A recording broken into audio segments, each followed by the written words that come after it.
Ooh, do we got a banger for you guys. I'm going to show you guys how we got this dark cinematic looking interview in just a few simple steps. And throughout this video, we're going to break down my thought process, gear we used, lighting angles, and how to get that pro level audio. All right, let's get into it. That's why I'm not afraid to die. I'll sacrifice everything and anything that I have. I have nothing to lose.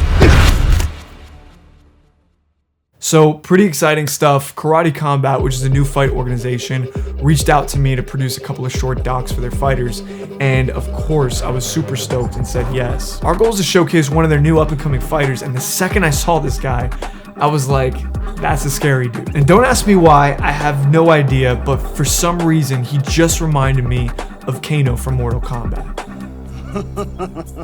Hello, baby. So right away, creatively, I thought to myself of using the color red. To me, red represents danger, it represents anger, ruthlessness, just savagery, you know? So I thought to myself, how can we use the color red or some sort of red lights in this to kind of give that vibe? And there was really two reasons I was thinking about using the color red. Number one, you know, we wanted to give that ruthless, dangerous kind of vibe to him. But the other reason was because I wanted it to look vastly different from all the training footage that we were going to shoot.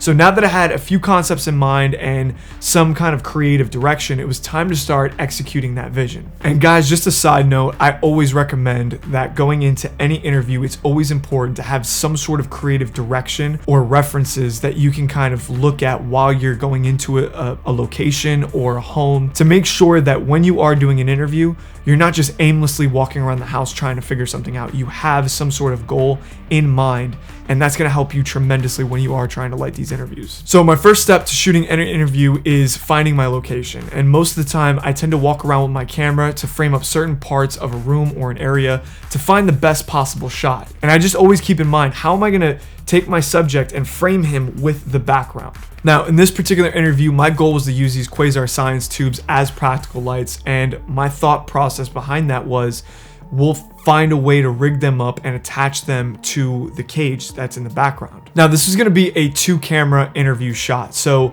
my main camera, I use the 35mm, and then my second camera, I use the 75mm, both from my Survey Jupiter lens set, and this is what the angle looked like. Now that we had both camera angles set up, it was time to start lighting our subject. And my first step to lighting is always make sure that I can control the lighting. So I shut off all of the house lights and I make sure that there's nothing else affecting our subject but the lights that we add. And the first light that we're going to add is the GVM 650B on an Aperture Light Dome 3, which has both layers of diffusion on, as well as the honeycomb grid, to make sure that this light is really controlled and not spilling anywhere else but my subject. Now for placement, we placed it about 4 feet away at about a 45-degree angle. And if you take a look on the left side of our subject's face, you can see that casting of a shadow from our subject's nose, creating this upside down triangle on the right side of his face. Now the next light that we're going to add is a Fieldworld 225B as our hair light or rim light, using a GVM softbox. And we're going to place this light on the opposite side of our key light, shooting at the back of our subject's head. And this is what it looks like with this light turned on. The goal of this light was to separate our subject from the background and also add a little bit of fill light on the shadow side of our subject's face. And as you can see, there's a rim of light on his shoulder, and it just fills in a little bit of that shadow on his face. But it was a really funny thing because I didn't want to fill too much of that shadow on his face because I still kind of wanted it to have that sinister, dark kind of look. I wanted him to look a little bit crazy. I wanted the lighting to be a little bit contrastier than usual. So I wanted to have our key light a little bit closer to that 90-degree angle, and then I wanted to have our hair light just touch the back of him and add just a tiny bit of fill so he was at least exposed properly. And now that our subject was properly lit, the next thing that we added was red tube lights on the cage. For the cage lights, we're using quasar science tubes set to the color red preset at just a 25% intensity. And here's what it looked like with these lights turned on. Now, overall, this is looking pretty good, but I knew that the background was way too dark, and I knew that we were going to have exposure issues when we were trying to color this image.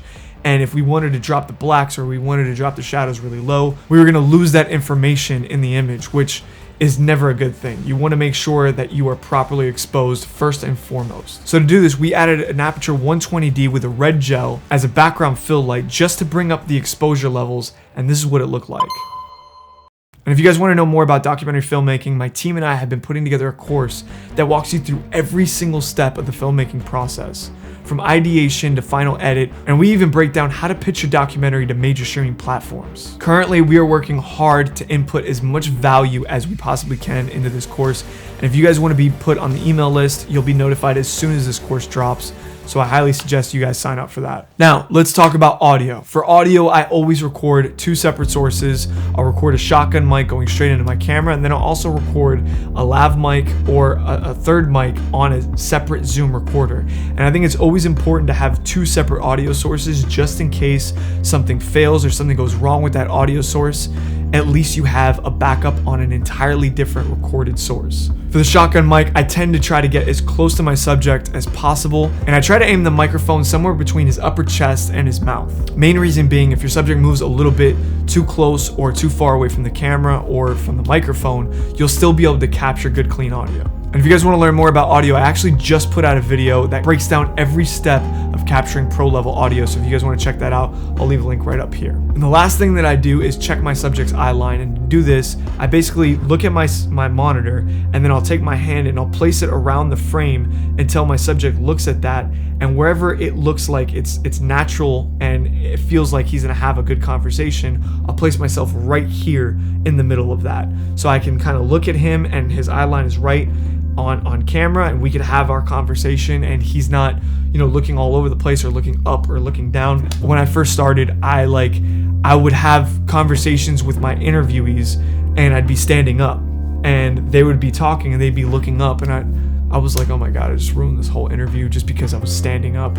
So don't do that. Make sure that wherever your hand is and wherever you checked his eyeline, you place yourself right in the middle of that.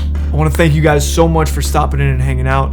I hope to have a lot more of these lighting breakdowns coming out in the next few weeks, but until then, we'll see you guys in the next one. Deuces.